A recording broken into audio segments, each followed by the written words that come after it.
오늘 얘기도 유튜브에 올릴 거거든요. 어제 한 강의도 지금 2건이 올라갔거든요. 그래서 요새 뭐 4차 산업혁명 얘기 많이 하고요.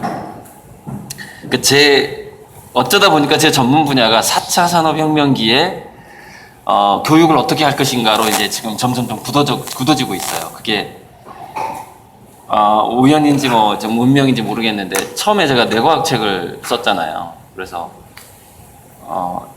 아이의 두뇌의 성장에 대해서 계속 강의를 다니다가, 그러니까 뇌과학 책은 이제 자연스럽게 공부법 책하고 연결이 되고요. 공부, 기억의 원리라든가 뭐 이런 것들. 아무튼 그렇게 뇌과학에 관심이 많았고, 인공지능이라든가 이런 얘기는 아마 과학 잡지에서 한두 번 들었을까? 90년대 제가 대학 다닐 때는. 그러니까 90년대 fMRI라는 게, 그러니까 우리 두뇌, 살아있는 사람의 두뇌를 찍는 fMRI가 발명된 게 1991년이에요.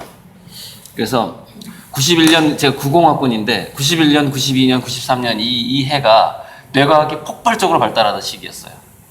그래서 92년도에 살아있는 사람의 두뇌를 다룬 논문이 서너 개밖에 없었대요. 91년, 92년도에.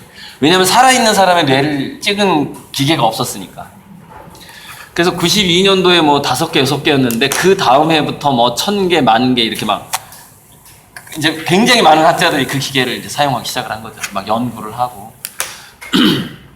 물론 전혀 기계 없이 제가 이제 당당하게,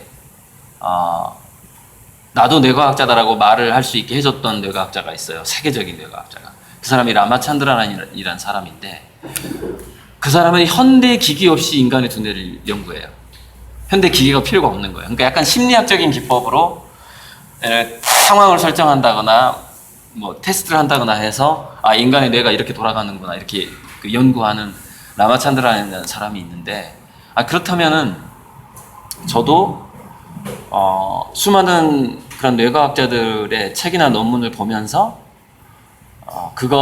그리고 세상 사람들을 관찰하면은 나도 뇌과학자네. 그래서 그때부터 나도 뇌과학 한다고 그 사람한테 용기를 얻어가지고, 꼭 이렇게 첨단 기계가 있어야만이 뇌과학자가 아니더라고요. 중요한 것은 이론과 관찰을 오랫동안 하는 게 굉장히 중요하다.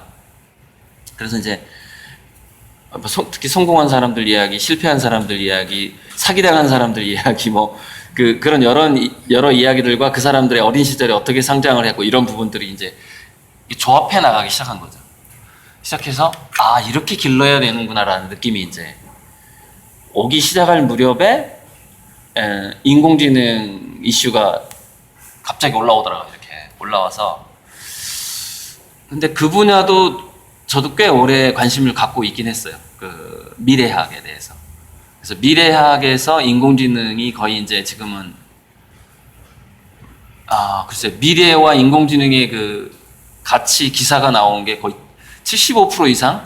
미래하면 인공지능, 지금 그런 상황인 것 같아요, 현재가. 그래서 이제 인공지능이 어떻게 연구가 됐고, 예전에 앨런 튜링이라는 사람에 대해서는 대학교 때부터 알고 있었어요. 그 사람이 2차 세계대전인가 1차 세계대전 때 최초의 컴퓨터를 만들었던 일이라든가, 어떻게 죽었고, 뭐 동성애자였고, 자살했고, 그래서 뭐 썰에 의하면 스티브 잡스가 앨런 튜링이 사과를 먹고 자살한 거를 모티브로 해서 애플의 로고를 만들었다는 등 막 이런 얘기는 굉장히 오랫동안 이렇게 오가던 상황이었는데, 그래서 그냥 뭐 딥러닝의 원리에 대한 강의도 이제 따로 듣고, 근데 그냥 한마디로 인간의 두뇌를 모방했다 하면은 그냥 끝나는 부분이거든요. 예전에는 인간의 두뇌를 모방할 수가 없었어요, 인공지능이나 컴퓨터가. 왜 그러냐면은 칩이라든가 이런 센서가 이렇게 최소화되지 않았기 때문에. 근데 지금은 점점점 그게 나노화되고 작아지다 보니까 우리 인간의 신입수가 되게 작잖아요, 유전이. 작아지다 보니까 그냥 교실만한 데다가 인간 두뇌를 흉내낼 수도 있고, 이런 상황이 됐는데, 이게 점점 알파고가요, 이세돌하고 게임할 때 PC가 3,000대인가가 연결돼 있었대요. 3,000대. 근데 그게 지금 거의 100분의 1 수준? 몇 표면적이. 그러니까 슈퍼컴퓨터가 원래 옛날에 교실만 했었잖아요. 그게 우리 집안의 그 PC가 됐듯이 지금 현재 인공지능도 교실만 하다가 다시 이렇게 작아지게 됐고, 그리고 이제 양자 컴퓨터라는 게 나올 텐데, 이미 나왔다고 주장하는 사람도 있고요. 양자 컴퓨터는 이제 병렬 다중 처리라고 그러는데 정보를 여러 개를 동시에 처리하는 거예요. 이렇게 0, 1로 처리하는 게 아니라 0과 1 사이에 몇 분의 1, 몇 분의 1까지 다 하나의 정보의 소스로서 활용을 함으로써 동시에 많은 정보를 처리할 수 있게 되는 그런 컴퓨터인데, 이론적으로는 0부터 1 사이를 무한히 나눌 수가 있기 때문에 교실만한 컴퓨터가 손톱만 해줄 수 있다는 게 현재 예측이에요. 그게 양자 컴퓨터인데, 그래서 이제 양자 컴퓨터까지 안 가도 돼요. 사실 양자 컴퓨터 손톱만 해줄 필요도 없어요. 실제로 그 교실만한 인공지능이 인간의 두뇌만 해지는 것은 얼마든지 가능한 상황이 지금 왔기 때문에 휴머노이드 로봇이 보통 사람의 두뇌를 능가하는 역할을 하게 되는 것은 그냥 불을 보듯 뻔한 상황이 돼버린 거예요. 지금 기술로 얼마 안 있으면 그게 가능한데, 이제 그 예측이 10년 후로 예측돼요. 10년 후.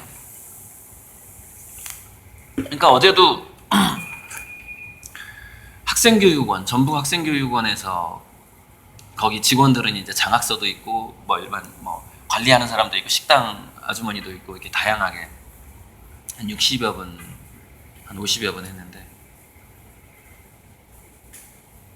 끝나고 그 원장님이 이렇게 얘기하시는 거예요. 고 작가가 얘기하는 게 좀 너무 먼 미래 아니냐 이렇게 얘기하는 거예요. 그게 10년 후에 그런 상황이 벌어진다? 이거를 아직 사람들이 감지를 못하는 거예요. 그러니까 10년 후부터 인간형 로봇이 그 사람의 직장을 대체하기 시작한다. 근데 그거를 막을 수 있는 방법은 인간들끼리의 정치를 통해서 막을 수가 있거든요.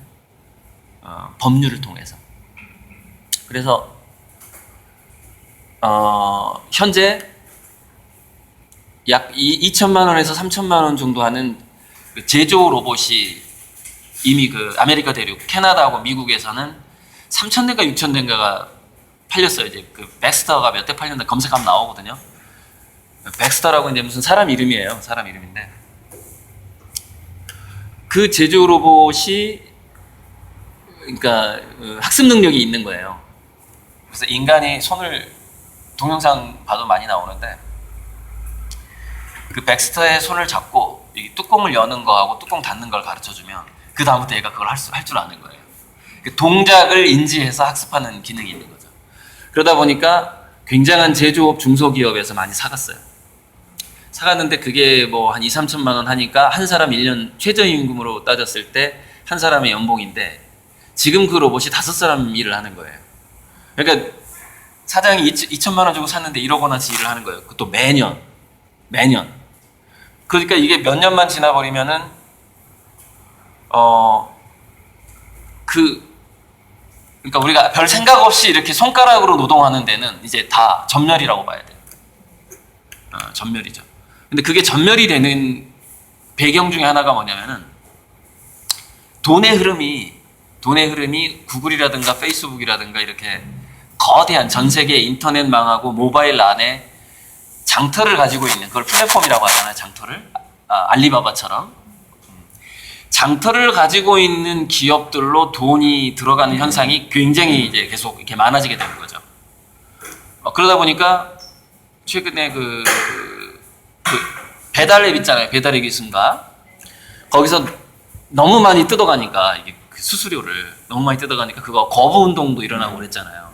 그러니까 배달의 기수처럼 가상의 장터를 가지고 있고 사람들이 정보로 그 장터 안에서만 거래가 됐을 경우에는 중국집 마진은 줄어들게 되고 그 사람들만 돈을 벌게 되는 현상이 계속 나타나는 거예요. 자, 그러다 보니까 무슨 얘기냐면은 제조되는 모든 상품에서 그 제조업체라든가 서비스 업체의 마진율이 점점점 줄어들게 되는 거죠. 그러니까 돈이 얼마 안 남으니까 사장들도 월급을 줄 수가 없는 거예요. 그러니까 이 상황이 지금 계속 돼가고 있는데 로봇 회사는 지금 그걸 알고 있죠. 아, 로봇 가격을 얼마에 팔면 좋을까? 이걸 다 계산하고 있는 거예요. 그러니까 지금은요, 엑스트라는 로봇은 손해를 안 볼 것 같긴 한데 2, 3천만 원 하니까 일본에서 커피숍에서 일하는 페퍼라는 로봇은 원래 프로그램의 정상가의 3분의 1 가격으로 공급을 해준대요. 페퍼 안에 들어가 있는 게 아마 그게 왓슨인가? IBM. 지금 길병원에서 암 진단하는 그 인공지능이랑 같은 시스템일 것 같은데. 그게 그거를 로봇 하나한테 제공해 주는데 자기들이 책정한 가격이 200만 원이면은 그 로봇한테 3분의 1 가격으로 서비스를 해주고, 소프트뱅크에서 그 로봇을 임대를 해주는데 한 달 임대료를 50만 원만 받는 거예요. 50만 원. 그러면은 일본에서 한 사람을 고용했을 때 최저임금이 약 100만 원이라고 봤을 때 최저임금의 딱 반값을 받는 거예요. 근데 얘도 보통 한 3사람 역할을 해버려요. 주문 받는 거 절대 안 잊어먹죠. 손님이 지루하면 막 오면은 대화를 나눠줘요. 근데 이 로봇의 장점은 손님의 표정을 보고 감정을 읽어내는 거예요. 이 사람이 오늘 기분이 저기압이다. 기분이 좋다 나쁘다를 읽어내고 거기에 맞는 주제로 대화를 나눠주면서 주문이 밀려 있으면은 지루하지 않게 해줘버리는 거예요. 손님을. 지루하지 않게 해야지. 기억력이 무한대니까. 기억력이. 주문 받은 걸 헷갈릴 리가 없어요. 한 번 주문 받은 거를. 근데 그게 지금 임대료가 지금 현재 50만 원밖에 안 하는 거예요. 그러니까 근데 이제 지금도 이 상황인데, 그러니까 지금도 2, 3천만 원짜리 중소기업용 그 로봇을 한국 기업이 살려고 그랬대요. 많은 회사들이. 근데 그 로봇을 제작하는 공장이 출하량이 안 되는 거예요. 출하량이. 1년에 만들 수 있는 개수가 몇 개 안 되는 거예요. 그래서 줄을 쫙 섰는데 이 아시아권으로 단 한 대도 안 넘어왔대요. 왜냐면 캐나다하고 미국에서 다 팔려버린 거예요. 다 매진돼 버린 거예요. 그러니까 지금 2, 3천만 원짜리가 다 매진된 상황이에요. 만들어지는 대로 다 팔려요, 지금. 페퍼도 마찬가지예요. 50만 원 하니까, 50만 원 임대료를 하니까, 나오는 대로 다 그 임대가 되는 거예요. 나오는 대로. 그러니까 지금 상황에 의하면 뭐냐면요. 앞으로 일하는 로봇은요, 만들어지자마자 무조건 로봇이 취업을 하게 됩니다. 이게 가속화되고 있는 게 이미 가속화되고 있는 거예요. 지금까지 경영성은 로봇이 취업을 못한 경우는 없었으니까. 만들면 다 취업하니까, 로봇이. 지금까지. 그 정도, 왜냐 인간을 대신하는 것이 이미 지금 기능을 앞서버리니까. 제조 로봇은 5명분을 하죠. 페퍼는 3명분을 하잖아요. 근데 월급을 줄 필요가, 누가 그 생돈, 이자, 지금 마진율도 줄어들고 있는데, 그죠? 광고비, 마케팅비 쓰느라고. 누가 인간한테 월급을 줄 여력이 어딨어요, 사장들이. 그래서 이게 어떤 딜레마냐면요. 최저임금의 딜레마라는 거예요, 이게. 그러니까 최저임금을 10,000원으로 올리게 되면은 굉장히 많은 사장들이 로봇을 사게 되는 쪽으로 확 쏠려버린다는 거예요. 최저임금이 5,000원일 때하고 10,000원일 때하고 굉장히 다르다는 거죠, 이게. 그 체감이. 그러니까 보세요. 페퍼도 보면은 일본 최저임금의 딱 절반에 임대하잖아요. 그러니까 로봇 회사들도 아주 영리하거든요. 어떻게 해야 사장들이 많이 사고 우리 로봇 회사는 마진을 많이 남길까, 이거 연구할 거 아닙니까? 딱 그 가격을 아는 거예요. 그래서 우리나라 최저임금이 올라가잖아요. 로봇 가격이 올라가요. 로봇 임대료가 올라가는 거죠. 왜? 최저임금의 몇 프로로 책정을 할 거니까. 그러니까 이게 지금 정치라든가 이런 게 굉장히 복잡한 상황이에요. 많이 엮여 있어요. 그러니까 무조건 노동자들을 위해서 뭐 임금을 올린다? 고용할 업체가 사라져버려요. 이게. 정말 이게 지금. 그래서 이제 로봇세가, 로봇세금, 그러니까, 예를 들어서 어떤 회사가 매출액이 어느 정도 되는데, 이 정도 되면 평균 몇 명 정도를 고용해야 되는 회사인데, 지금 기준으로. 근데 그 회사에서 사람을 고용을 안 하고, 자동화로, 다 자동화 시스템으로 바꾸면서 이렇게 하게 되면은 수입은 그대로인데 임금이 안 나가잖아요. 그러면 임금이 안 나가는 정도의 3분의 1이나 50%를 세금으로 내라 이거죠. 국가에. 그러면 우리는 실업자들을 그걸로 그 돈으로 실업자들이라든가 뭔가 새로운 꼭 일할 필요는 없지만 일터를 만들 수 있잖아요, 정부에서. 그죠? 임금을 주기 위해서 이렇게 공공근로처럼 그런 자금으로라도 쓸 수 있게 하자는 게 로보세거든요. 그런데 여기서 문제가 뭐냐면 정치의 변화의 속도가 너무 느린 거예요. 이게 정치 속도 느리죠. 그 다음에 국회에서 법률을 제정하는 것 자체가 속도가 느려요. 네. 이게 문제가 뭐냐면 10년 내에 과연 이걸 준비할 수 있느냐? 못 한다는 거예요. 법으로 안 나오는 상태에서 당해버리는 거예요. 외국 기업한테. 지금 한국이 그런 상황이에요. 아무리 주장해도 정치인들은 다음 선거만 생각한대요. 4년 후? 5년 후. 저는 내년이에요. 내년인가요? 그러니까 다음만 생각한대요. 이 다음에 내 표를 어느 정도 유지할 것인가. 그러니까 10년 후도 굉장히 멀어요. 정치인들한테는. 국회 이 다음 선거 전략을 짜야 되니까. 그러면은 우리가 정말 오늘 여기가 우리 유정희 시의원 출마단이 후보님인데 여기가 또 대학동 주민센터고.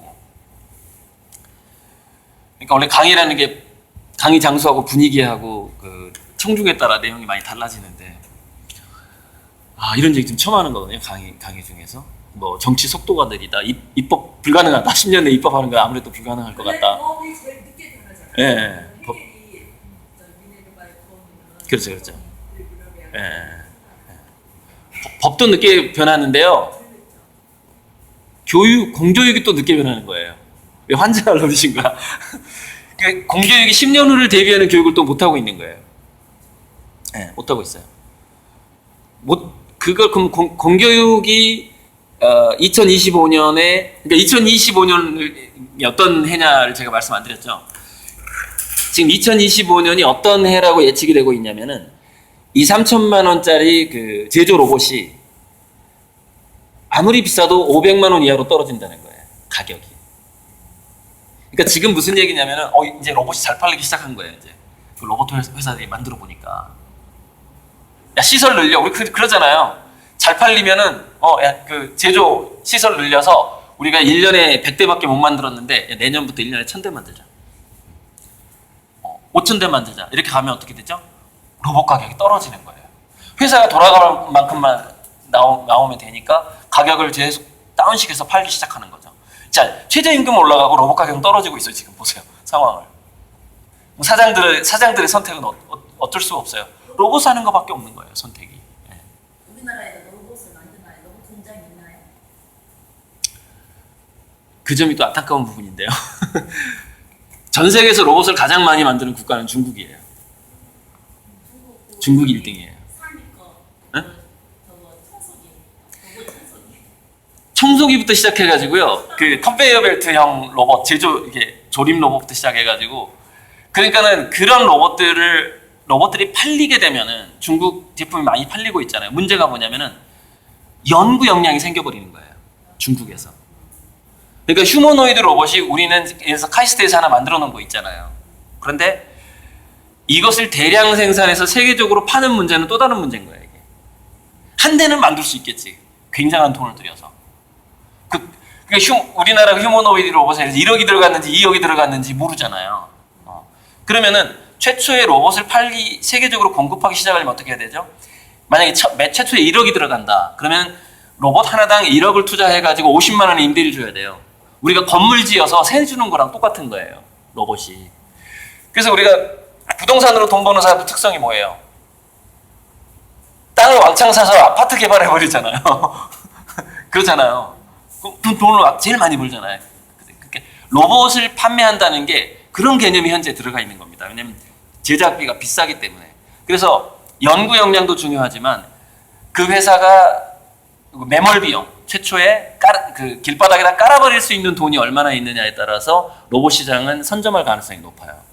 한국은 그 자금력이 없어요. 기술은 있을지 몰라도.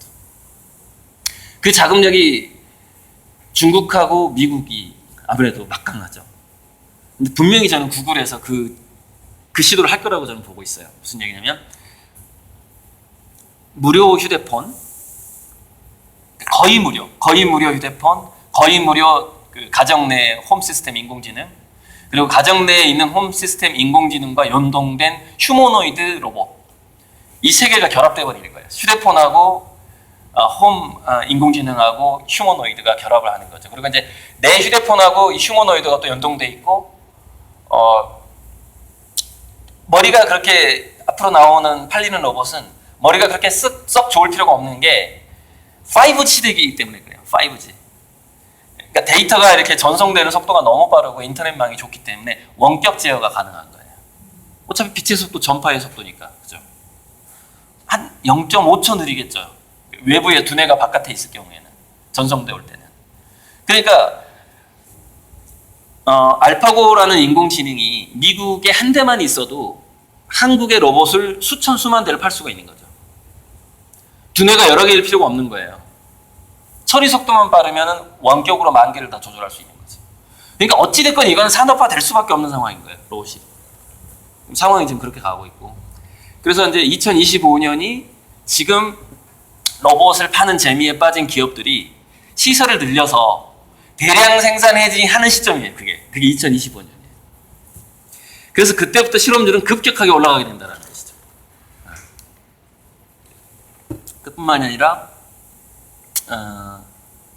실업률이 올라가게 되니까 우리 정치가 이제 뭘 준비해야 되냐면은,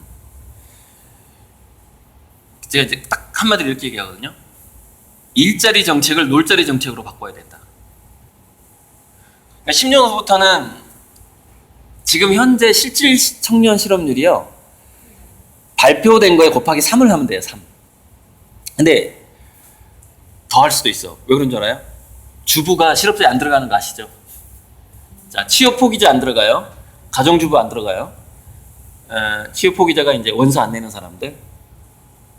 그럼 또 누가 안 들어가냐면, 한 달에 10만 원 이상만 벌면은 그거를 취업자로 인정을 합니다. 말도 안 되죠? 그러니까 무슨 얘기냐면, 한 달 수입이 50만 원 미만이야. 그러니까 일주일에 뭐 그게 보니까 일주일에 1시간 이상 일하면 취업자가 아니에요. 노령연금 받는 사람. 그러니까 일주일에 10만 원을 보면은 한 달에 4, 50만 원을 보는데 전부 취업자로 분류를 하는 거예요. 그러니까 그게 체감 실업률하고 그 정부에서 발표하는 게 무조건 3배 차이 납니다. 그래서 무슨 얘기냐, 지금 청년 백수가 이미 30%가 넘어요. 이미. 체감 실업률이. 그러니까 50만 원도 못 버는 그 알바로 버티고 있는 44만 원 세대가 그래서 나온 거잖아요. 그 인구가 또 굉장히 많은 거예요. 그 다음에 캥거루족, 니투족 아예 취업 안 하려고 하는 애들. 근데 문제는 뭐냐면은, 지금 청년들이 그래도 9세대 교육을 좀 받았거든요. 그 무슨 얘기냐면, 청소년 수련원 가면은요, 국기훈련 했고요. 그쵸? 우리 때는 교련이 있었는데, 뭐, 어쨌건, 학교에서 좀 엄하게, 뭐, 인내심을 길러야 돼, 뭐, 이러면서, 성실성이 중요해 하면서 교육받은 세대예요, 그나마. 그리고 군대 갔다 온 애들 많잖아요. 그럼 얘네들이 의지력이 없는 거냐, 이거예요. 의지력이 없어서 지금, 취업을 못하고 있는 거냐로, 이제 보통, 이 얘기를 누가 하죠? 주로 자유한국당에서 이런 얘기를 합니다. 자유한국당에서. 그 자유라는 게 뭐냐면, 야, 우리나라처럼 좋은 나라가 어딨어? 지금 성공의 기회가 이렇게 많은데, 이렇게 하는 거예요. 노력을 해봐, 노력을. 근데 노력을 초인적으로 해야 돼. 문제는. 보통 사람의 노력은 안 되는 상황을 만들어 놓고, 초인적으로 노력하란 말이야. 이게 이제 자유한국당의 논리죠. 우리 이제 실업률 정책에 있어서. 그래서, 일자리 정책이 놀자리로 바뀌어야 된다는 얘기는 뭐냐면은, 과도기가 있잖아요, 과도기. 의지력이 그나마 남아있는 애들도 지금 그러고 있는데 30%가 지금 불안하고, 그 다음에 뭐 예를 들어서 공무원 시험에 뭐 100대 1의 어떤 50대 1, 100대 1의 경쟁률인데, 그거 어쩔 수 없잖아요. 월급이 나가야 되는데 어떻게 다 2배, 3배를 어떻게 뽑아요? 정부도 세금이 지금 계속 빚이 쌓여갈 텐데. 그럼 국가 파산으로 가잖아요, 나중에는. 자, 이런 상황을 어떻게 넘겨야 되느냐를 봤을 때, 이제 저는 지금 당장 가장 안전하고 가장 안전한 교육이란 건 뭘까? 그러니까 우리 과거에는 우리가 공부할 때는 가장 효율적인 교육이란 무엇일까? 이 컨셉이었거든요. 어떻게 하면 우리 애를 그러니까 그때는 뭐였냐면 그냥 일자리가 다 있으니까 어떻게 하면 더 좋은 일자리를 보낼까라는 컨셉이었고 그래서 어떻게 하면 수능 학력고사 점수를 더 많이 받게 할까가 이제 그 핵심이었잖아요. 그런데 아무리 의지력이 있고 해도 그 지금 공무원 시험의 경쟁률로 봤을 때요. 이렇게 이제 그 경쟁률이 어느 정도 센 거냐면요. 최소한 반에서 1등을 해야 합격을 해요. 그러니까 한 반에 한 50명 되고 전교생이 이렇게 있었을 때 전교 10등 안에 들어야 되고요. 그 반에서 1등을 하지 않으면요. 공무원 시험도 합격 못 하는 상황이에요. 그 정도로 올라가 버린 거예요, 이게 기준이. 많이 몰리니까. 근데 재밌는 건 뭐냐면 공무원 시험에 몰리는 사람들은요. 나 공부 꽤나 했거든 이런 사람들이에요. 그러니까 공부 꽤나 한 사람들 중에서 경쟁을 해서 그 중에서 합격률이 1.8% 아니 1.8% 작년인가 그 구급공무원 시험이 합격률이 1.8%. 그러니까 이제 50대 1이죠. 50대 1.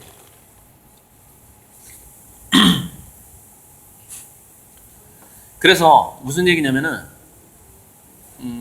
그래서 서울대 나와서 구급공무원 시험 본다는 얘기가 그래서 나온 거고 실제 그런 사례들이 나오고 있잖아요. 그래서 서울대를 갈 수 있는 머리로 할 수 있는 게 별로 이제 없어지는 상황이 계속 오는 거고 이제 이게 이제 알파고 쇼크죠 우리한테는. 알파고 얘기하면요 완전히 또 거의 멘붕 수준이 될 정도인데요. 제가 이제 그 허사비스의 그 인터뷰를 열심히 본단 말이에요. 보도되는 거를 알파고의 그 사장. 허사비스의 인터뷰를 하기 전에 허사비스의 성장 배경을 좀 말씀드려 볼게요. 삼성하고 손잡은 오큘러스라는 가상현실 기기를 만든 회사가 있어요. 걔 이름은 좀 약간 어려워서 지금 잊어버렸는데 오큘러스 사장하고 허사비스의 공통점이 있습니다. 14살까지 공교육을 안 받았어요. 공교육 경험이 없어요. 엄마 나 학교 가기 싫어. 가지 마. 엄마 나 게임할래. 그래 게임해. 이렇게 큰 애들이에요. 그러니까 얘네들은 뭐냐면은 그러니까 우리 교육에서 그런 애들이 어떻게 하면 나오게 할 수 있을까가 이제 정말 제 강의의 어떤 엄마가 특별한 거예요. 그러니까 저는 한국 엄마들 다 특별하게 만들고 싶은 거예요 지금 사실. 그래서 제 강의가 계속 그쪽으로 가는 거거든요. 엄마가 특별한 거예요. 보통 엄마가 아닌 거야. 그걸 견딜 수 있는 엄마가 없어 우리나라에는. 없어. 아니 14살까지 공교육을 안 받았다니까요. 문제야. 문제야 개짜라니까요. 근데 그게 뭐냐면은 이제 뇌과학적으로 다시 접근을 해보면은 허사비스의 두뇌에 대해서 타고난 천재일 수 있어요 물론 걔가. 그런데 문제는 뭐냐면은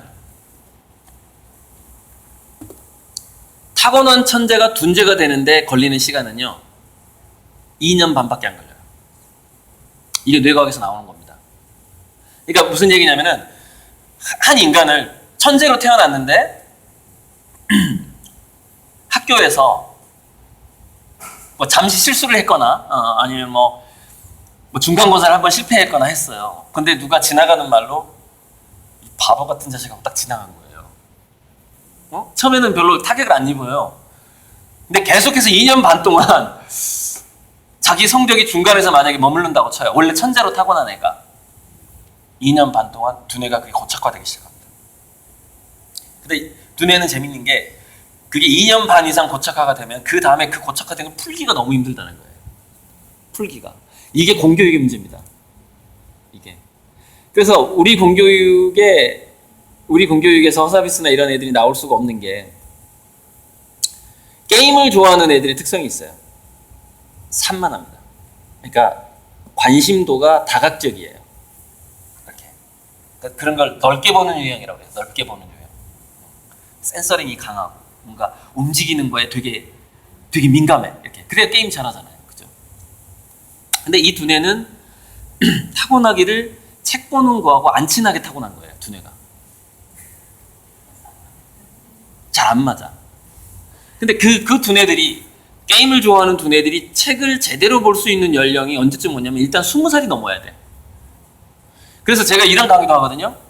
산만한 애들은 대학을 가는 연령을 25세 이후로 늦춰야 된다라는 거예요.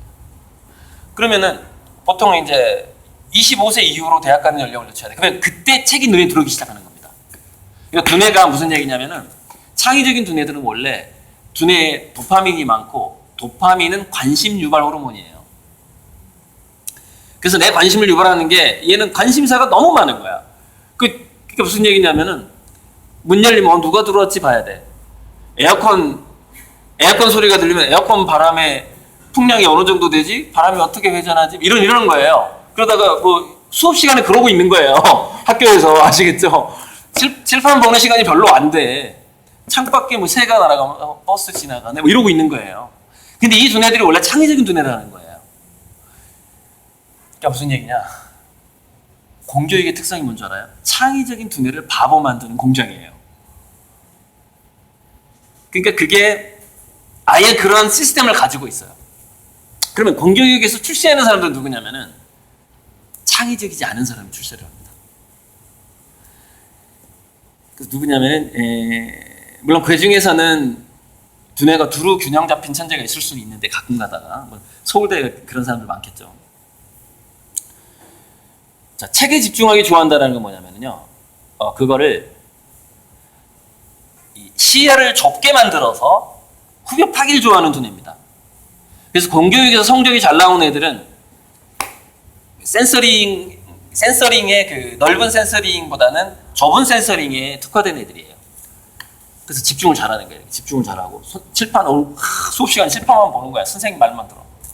기억이 잘 되죠. 기억은 뭐예요? 주의하지 않으면 기억은 안 된다는 거예요.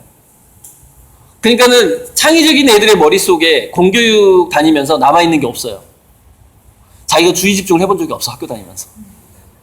그게 창의적인 애들이에요. 근데 비창의적인 애들, 창의적이지 않은 애들은 머릿속에 많이 남아있어. 왜? 주의 집중을 했거든. 학교 다닐 때. 머리에 남는 게 없어. 진짜로. 그런데니까요. 그 두뇌의 특성이 아예 딱 그걸 가지고 있는 거예요. 그러니까 중립지대가 있긴 있어요. 중립지대. 네. 근데 중립지대가 50%고 이렇게 창의적인 두뇌가 한 25%고 집중형 두뇌가 25% 이렇게 인간은 그렇게 분포가 돼 있거든요. 분포가 돼 있는데 그래서 지금까지의 우리 공교육은 그 중립지대에서 약간 중상위권 아이들을 포커싱해서 가르쳤잖아요.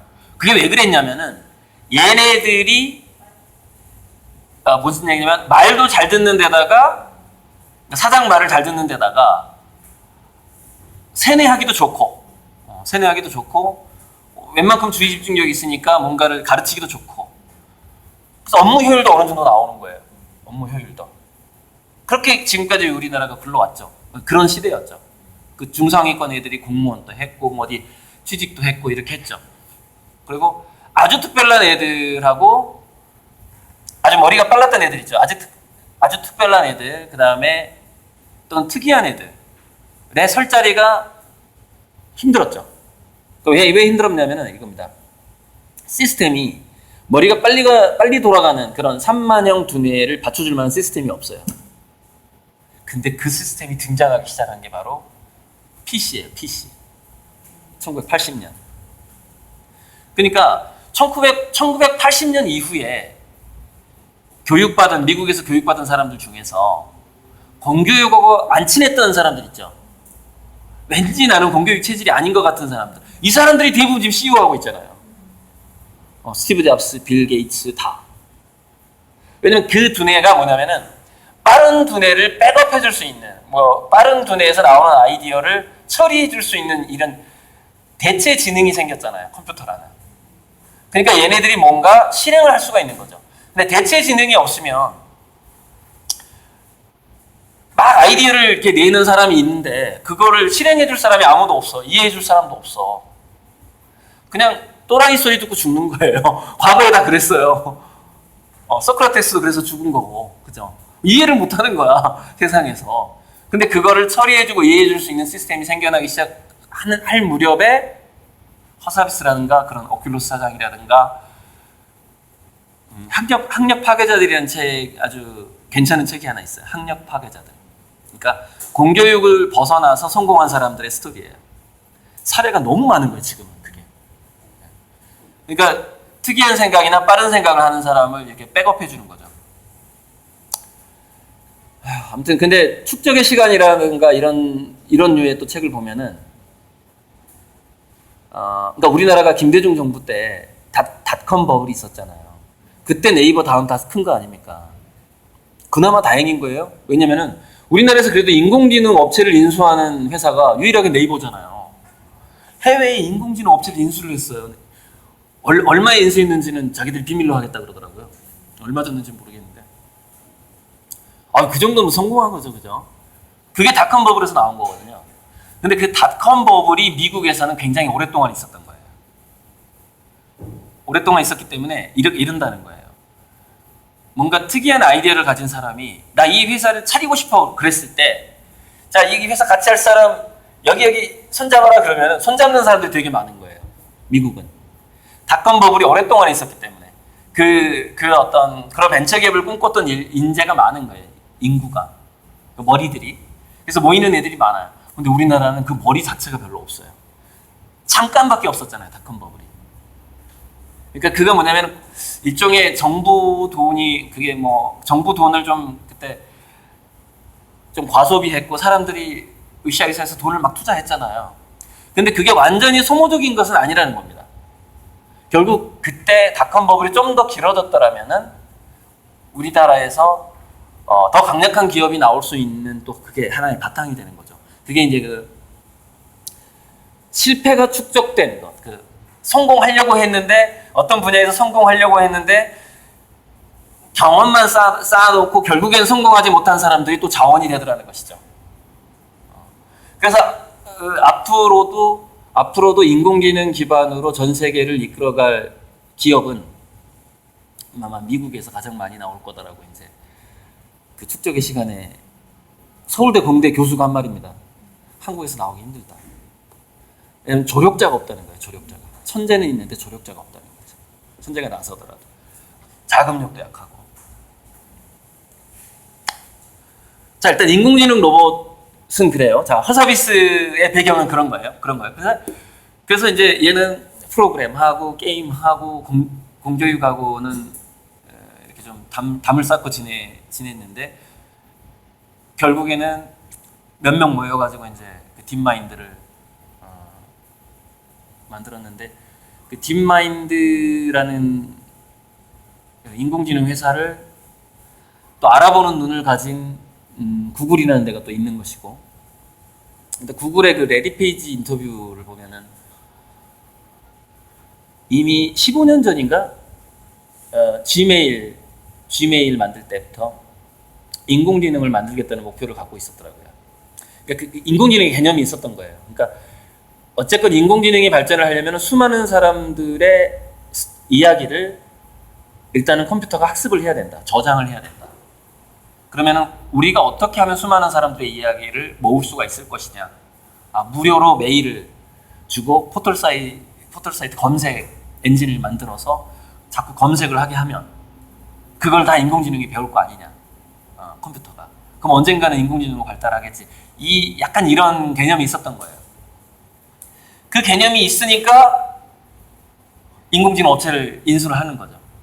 있으니까. 그러니까 보는 눈이 있어야만이 그걸 인수하는 거거든요, 원래. 돈이 아무리 많아도 보는 눈이 없으면 투자를 못 하잖아요. 근데 더 놀라운 것은 유튜브 인수예요. 구글의 유튜브 인수. 유튜브를 인수했다는 거는 뭐냐면은 인간의 텍스트나 스토리만을 이제 인공지능 게다가 성능이 발달. 지금은 뭐 고양이하고 개를 구분한대잖아요. 그거 구분하는데 몇십 년 걸렸어요. 고양이하고 개 구분하는데 인공지능. 그러니까 고양이처럼 생긴 개가 있고 개처럼 생긴 고양이가 있잖아요. 이렇게 퍼그랑 이렇게 좀 약간 헷갈리는. 그거를 구분을 못했었거든요, 인공지능이. 근데 지금은 그걸 구분을 한대요. 빅데이터 때문에 엄청나게 많은 사진을 공부함으로써 이제 얘가 터득을 하게 된 거죠. 인간은 몇 마리만 봐도 터득을 하는데 인공지능은 많이 봐야 터득을 한다는 거죠. 그러니까 인간보다는 아직은 두뇌 성능이 약간 약한 거예요. 지금 현재 알파고가. 그 대신 성능이 약한 걸 뭘로 커버했죠? 양으로. 양으로 승부해요. 속도하고 양으로 승부한 거고. 근데 언제 이 성능이 인간의 두뇌를 앞지른다는 것은 이미 앞질렀을 수도 있고 이제 뭐 이미 정해진 일인 것 같아요. 정해진 길이고요. 그래서 유튜브를 인공지능이 공부하기 시작했다는 얘기는 인간의 표정, 교육 내용, 유튜브에 별별 내용이 많아요. 유튜브에다가 당뇨병 쳐보세요. 당뇨병 치료법, 당뇨 영상이 한 1, 2만 개 뜰걸요. 당뇨병에 대해서만. 그러니까 무슨 얘기냐면은 이제 공부 안 하는 분야가 없는 거예요. 인공지능. 전 분야를 공부하고 있는 거죠. 전 분야를. 그래서 인공지능 판사, 인공지능 의사, 진단 의사가 이미 점령을 했고 알파고가 그때 이세돌이랑 바둑을 둘 때 제가 그때 책을 쓰고 있었어요. 인공지능 시대의 창의성 뇌교육이라고. 그때 이제 제 전략은 제 책은 좀 오타가 많거든요. 왜냐면 이벤트하고 겹쳐서 출판하려고 그러는 거예요. 거기서 오타를 볼 시간이 없어요. 그 며칠 내에 그 책이 나와야 되는 거예요. 그래서 제 책이 언제 시중에 깔렸냐면은 그러니까 그 바둑 두고 있을 때 쓰고 있었고요. 바둑 끝났을 때 인쇄소에 맡겼거든요. 그래서 바둑 끝나고 일주일 후에 시중에 깔렸어요. 근데 그 표지에 뭐라고 적혀 있냐면 알파고 의사가 온다라고 제가 적었어요. 알파고 의사가 온다. 이 얘기를 허사비스가 했습니다. 최근에 한 게 아니에요. 이세돌하고 바둑 둘 때 허사비스가 뭐라고 그랬냐면은 지금 알파고가 바둑 두는데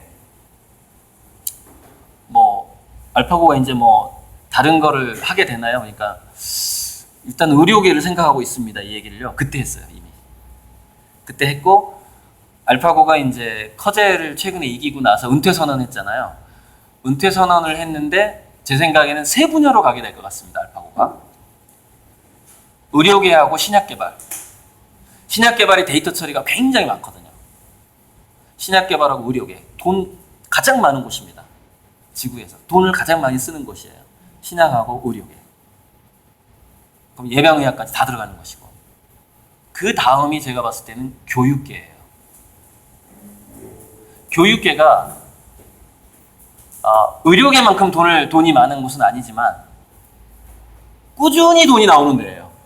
꾸준히. 그래서 우리 보세요. 어른들이 우리 자녀, 우리 가정에서 돈을 가장 많이 쓰는 게 일단 뭐 통신비는 기본적으로 많이 들어가잖아요. 근데 유사시에 통신비 쓰고 그 다음에 교육비 많이 쓰죠. 근데 만약에 누구 아프잖아요. 그럼 의료비가 제일 많이 들어가요. 그래서 의료비, 교육비, 통신비 이렇게 되거든요.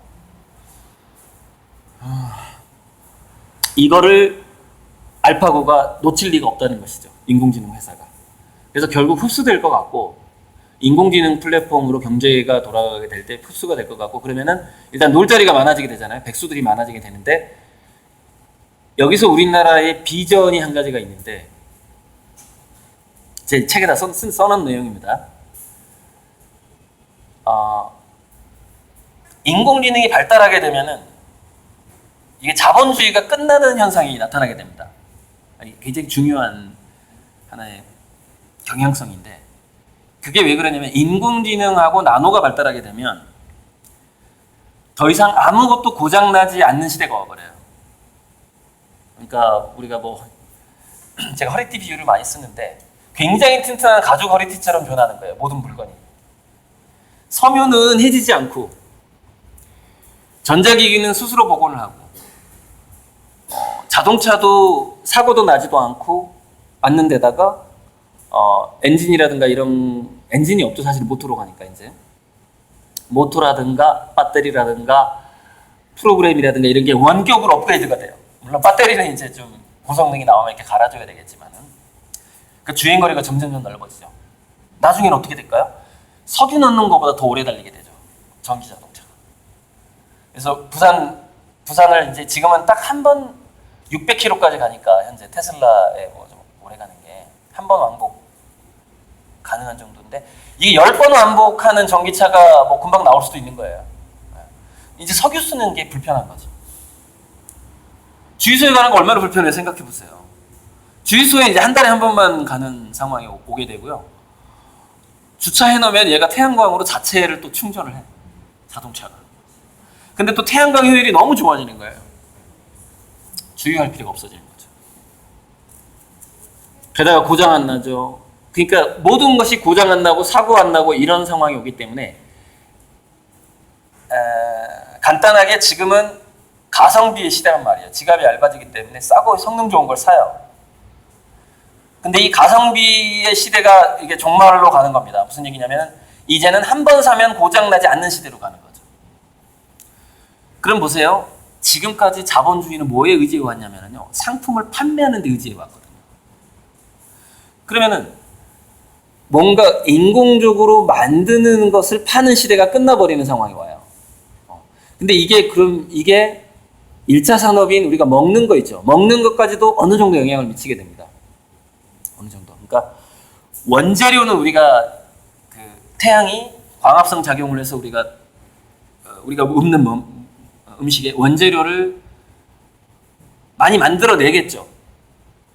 그러나 이게 대량으로 이번에 옥자라는 영화도 일종의 그런 컨셉인데 대량 생산될 가능성이 많아요. 공장에서 음식물이.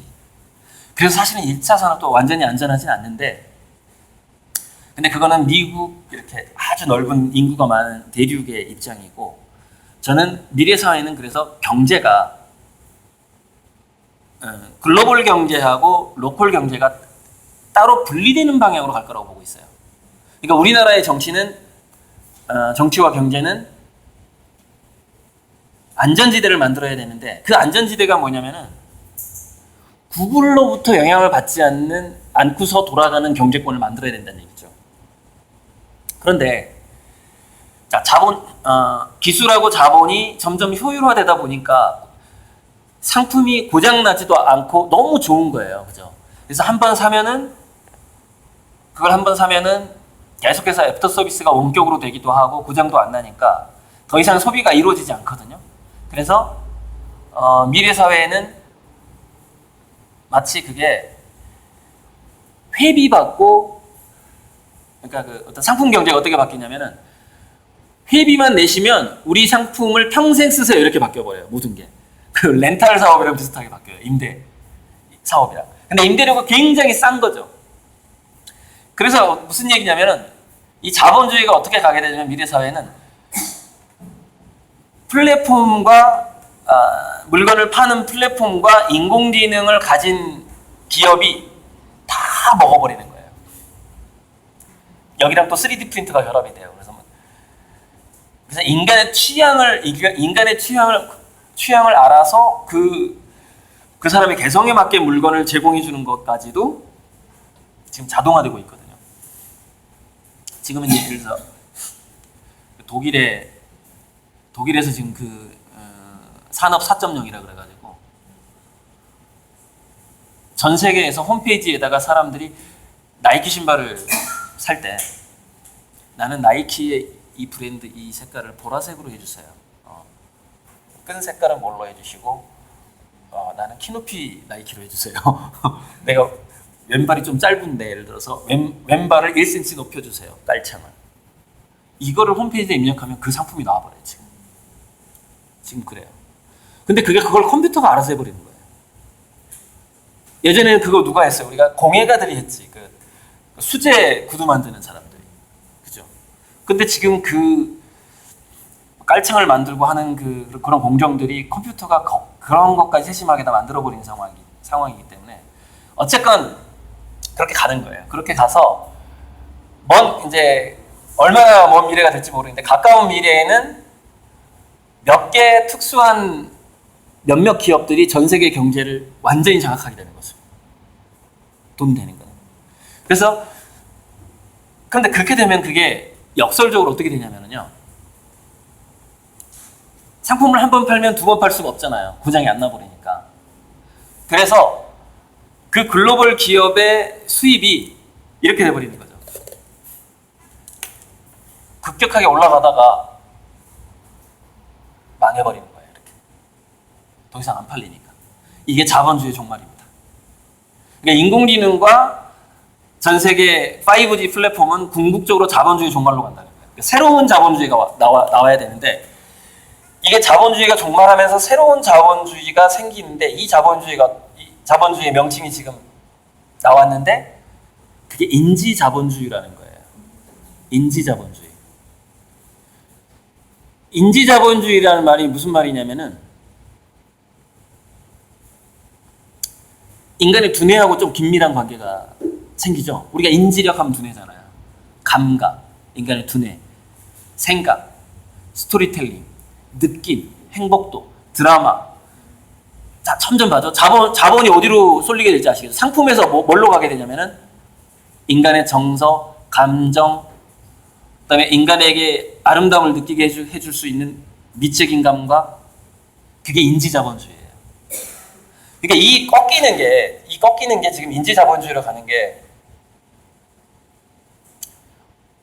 저는 책에다 이렇게 치겠어요. 2050년이면 완벽하게 갈 것 같아요. 2050년까지가 과도기가 될 것 같다. 그러니까 제조업이 망하는 과도기, 쭉 망해가는. 그 인공지능을 플랫폼을 가진 거대 기업이 빨대 꽂아가지고 이제 계속 쭉쭉쭉 빨아먹겠죠, 자본을. 이 돈 어디다 쓸까 하다가 막 무상으로 이제 또 인공지능을 더 발전시키기 위해서 자기 또 기업이 살아남아야 되니까 이제 승자가 그래서 제가 그걸 중력의 법칙이라고 태양계 형성의 법칙이라고 이 책에다가 썼거든요. 태양이 형성될 때랑 비슷한 상황이 되는 거예요. 우리 그 수금지와 목토 행성이 생성될 때 주변에 있는 소행성들을 계속 모아가지고 만들잖아요. 지구가 형성될 때. 그렇게 전 세계 기업이 한 몇 개 남는 거예요, 그냥. 얘네들이 다 흡수해버리는 거예요. 솔라 시스템. 솔라 시스템 비유가 굉장히 적절하더라고요. 제가 그 미래 경제 변화를 보니까.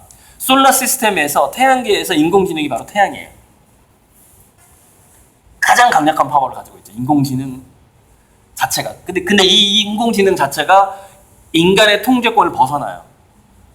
그러니까는 여러 가지 가상 시나리오가 있잖아요.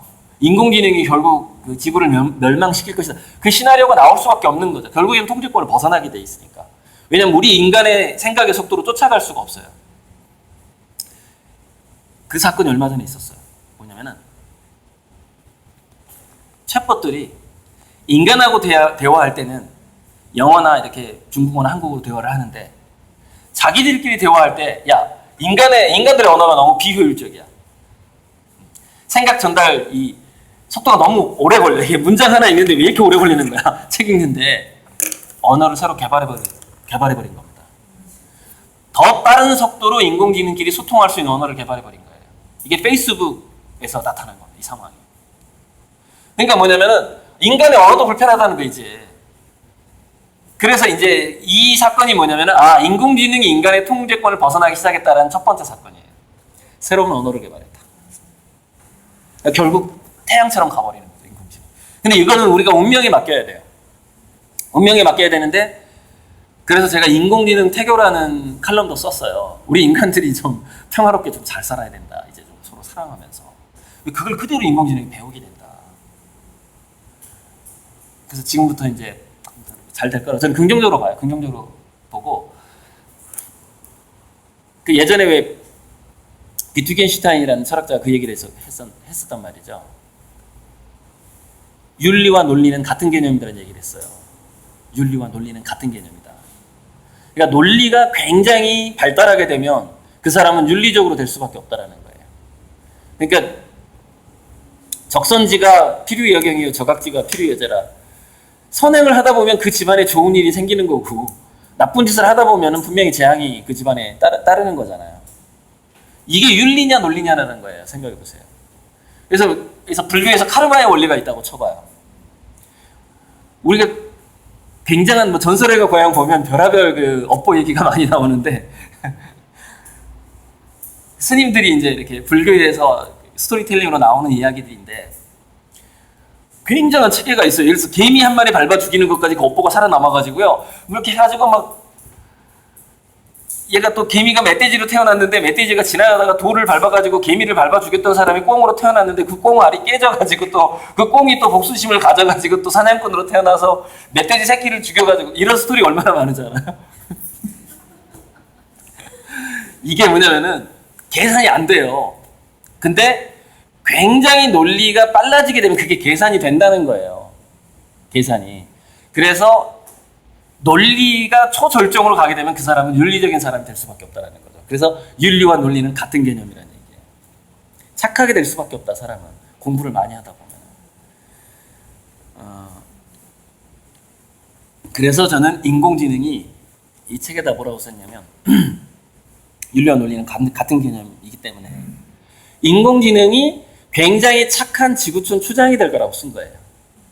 추장은 추장인데 지구가 하나로 묶이는데 착할 거라고 그런 거예요. 저는 인공지능이.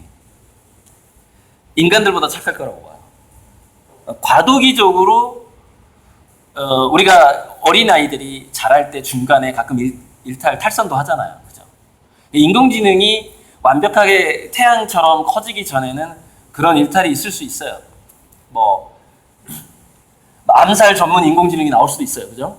암살하는 드론만 조종하는 인공지능이 나올 수도 있어요. 테러 단체가 그 인공지능을 가지고 몇 명 죽일 수도 있고 그런 과도기는 있을 수 있습니다. 우리 아이가 성장할 때 그런 게 나타나듯이. 하지만 궁극적으로 착한 추장이 될 거라고 보고 있고.